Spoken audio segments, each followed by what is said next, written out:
Marcus Aurelius may have been one of the most powerful leaders in history, but he was far from perfect. He, like us, faced struggles. He often found himself drifting away from the person he aspired to be, the person he knew he could become. In Meditations, he has an intriguing passage where he reflects on his own failures, comparing himself to a beast or a monkey, lamenting how low he's fallen. Yet, he reminds himself that in just a week he could transform. He could be like a god again, simply by recommitting to his beliefs, his philosophy, and his potential. This passage speaks to something we all experience. Toward the end of the year, we can feel drained, as though we've lost our way. But the good news is, we don't have to stay stuck. We can always start fresh. We can return to our principles, rediscover the wisdom that guides us, and become the best version of ourselves. The path is still there for us. We just need to pick it back up. Marcus also emphasized something powerful. Be your own savior while you can. There's no better time than a new year to take charge of your life and pursue the person you want to become. This is exactly what Seneca did. He kicked off every new year by plunging into the freezing cold Tiber River. It was a ritual of cleansing and an act of self-discipline. It was his way of reminding himself that he could endure hardship and come out stronger. As we enter this new year, it's a perfect moment for us to embrace Stoic-inspired challenges and begin working toward the new you we are capable of becoming. The Stoics knew that a strong mind requires a strong body. They weren't just thinkers, they were doers.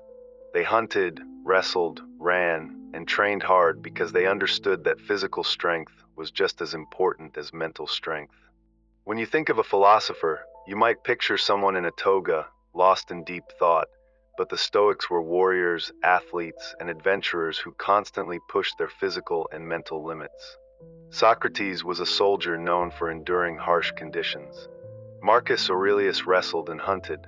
Cleanthes was a boxer, Epictetus lifted weights, and Seneca started each year by throwing himself into the freezing Tiber River. The Stoics didn't do this to show off or build vanity. They treated their bodies rigorously to prevent them from becoming disobedient to the mind. Their physical practices were metaphors for mental toughness. They used physical challenges to strengthen their willpower, to build the mental muscle that says, I can do hard things. By doing this, they were constantly reaffirming their resilience, their determination, and their ability to push through discomfort. So, as you reflect on your resolutions for the new year, think about how you can challenge yourself physically. Start with something that forces you to honor your commitments to yourself.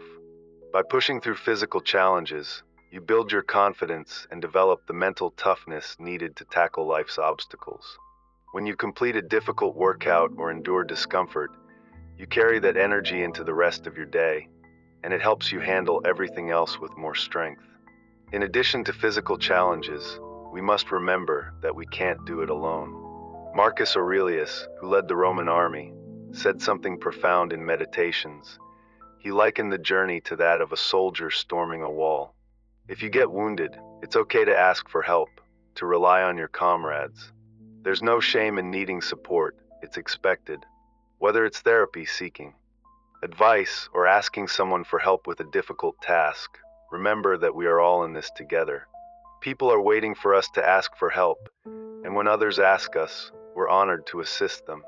Asking for help isn't a sign of weakness, it's a refusal to give up. If you're committed to being better this year, it's important to acknowledge that you won't always have all the answers. Find someone who's already walked the path you want to take. Learn from their experiences, and don't be afraid to seek guidance. Together, we are comrades on this journey. Finally, many of us set resolutions to read more. We want to consume more knowledge, whether it's one book or 100. But Epictetus would say it's not about how much you read, it's about what you read. It's about diving into the works that challenge you, that make you think deeply, and that push you to grow. He believed that simply reading a lot of books isn't impressive if you don't absorb and apply the wisdom within them. Seneca also warned against mindlessly consuming information. He thought that too many people waste their energy on trivial knowledge. Instead, he urged us to focus on the great works of philosophy and wisdom. This year, as you think about reading, don't just focus on quantity. Choose books that will truly challenge you, that will make you reflect and grow. Reread the texts that have had a profound impact on you and dive into new works that stretch your mind and expand your understanding. The Stoics remind us that self-improvement isn't about mindlessly ticking off boxes or achieving shallow goals. It's about becoming a stronger, wiser, and more resilient person. So, as we enter this new year, let's take inspiration from their practices, push ourselves physically, seek help when needed, and read deeply to truly transform. This year, let's become the people we are capable of being. It's not just about how many books you read or how many pages you turn. What really matters is how much you're learning and applying from them. True improvement comes from filtering what enters your mind and being intentional with the content you engage with. Ask yourself, can I use this? How will this impact me? What can I learn from it? Everyone has their own unique personality, interests, and areas where they're striving to grow. The key is not simply accumulating books, but identifying those that truly resonate with your personal growth journey. I have an entire bookstore filled with titles to recommend, but the real point is to focus on what works for you and fuels your progress. Reading shouldn't be a numbers game. It should be about quality, not quantity, choosing material that challenges, educates, and empowers you. As we move into this new year, think about how many books you'll stop reading in 2025 because they're just not cutting it. Make this the year you become intentional about what you consume.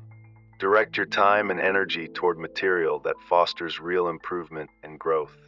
Only by being thoughtful in your reading habits can you truly expect to improve. Speaking of improvement, there's one simple, yet transformative habit that can make a significant difference in your life. It's a habit that can help solve personal issues, work challenges, and even health problems. It's the simple act of getting outside for a walk. Seneca, the Stoic philosopher, emphasized walking as a way to nourish and refresh the mind. It doesn't have to be in a forest or on a beach.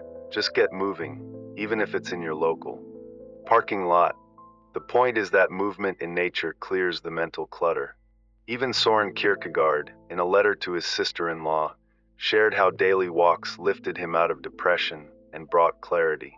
He walked himself into well-being and, more importantly, walked away from mental and emotional burdens. Walking isn't a cure-all, but few things in life can't be improved with a simple stroll. The Stoics understood the power of being active and getting outdoors. They didn't just sit and contemplate, they also moved, breathed, and engaged with the world around them. So this year, I challenge you to make walking a part of your daily routine. It's a foundational habit that can do wonders for your mind, body, and spirit. Now let's talk about another key skill that will dramatically improve your life in 2025: concentration. In today's world, distraction is everywhere, and the ability to focus deeply is becoming increasingly rare. Marcus Aurelius struggled with this, too. Despite living in a world with far fewer distractions than we have now, he knew the importance of maintaining sharp focus.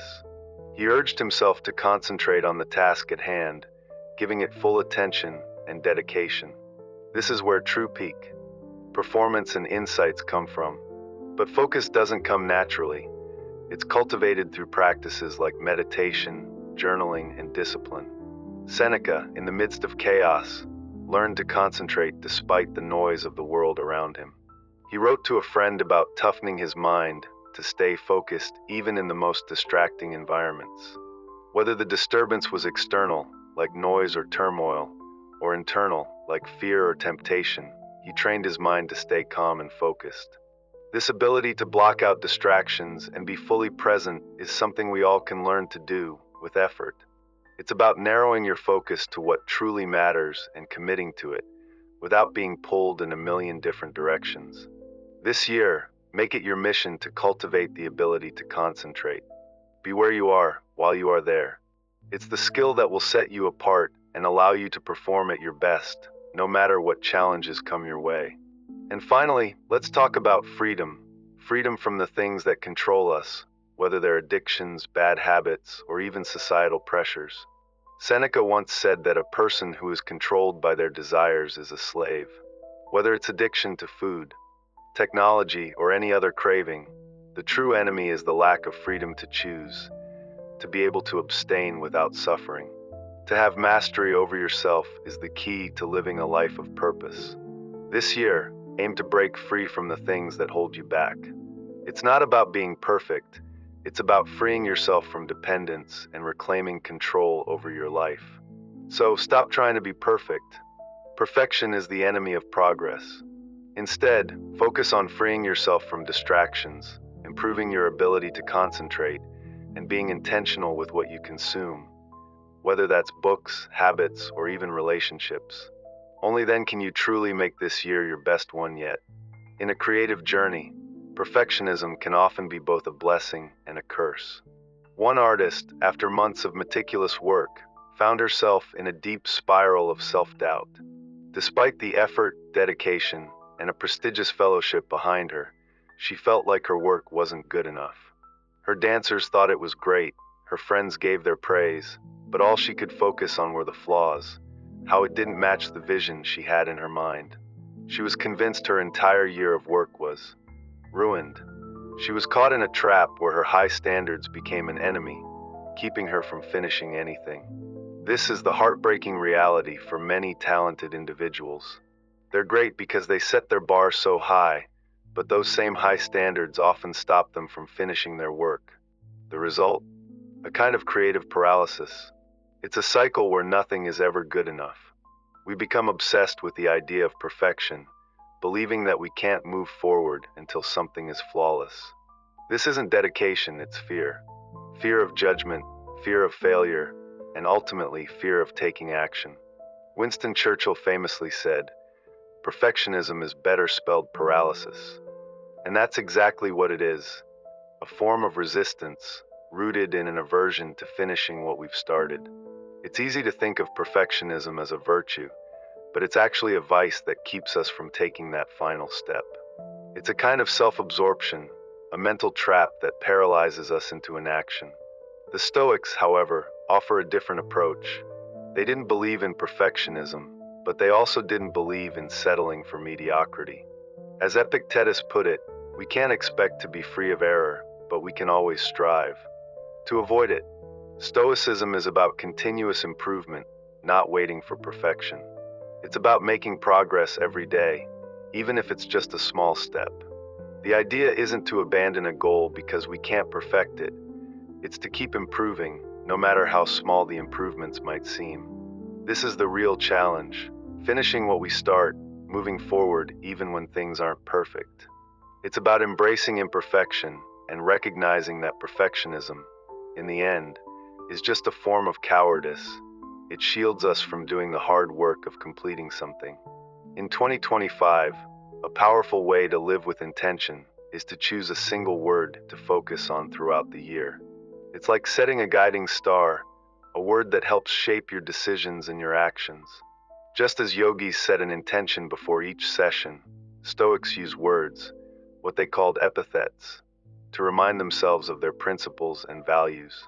These are words that clarify our focus and center our minds when life gets chaotic.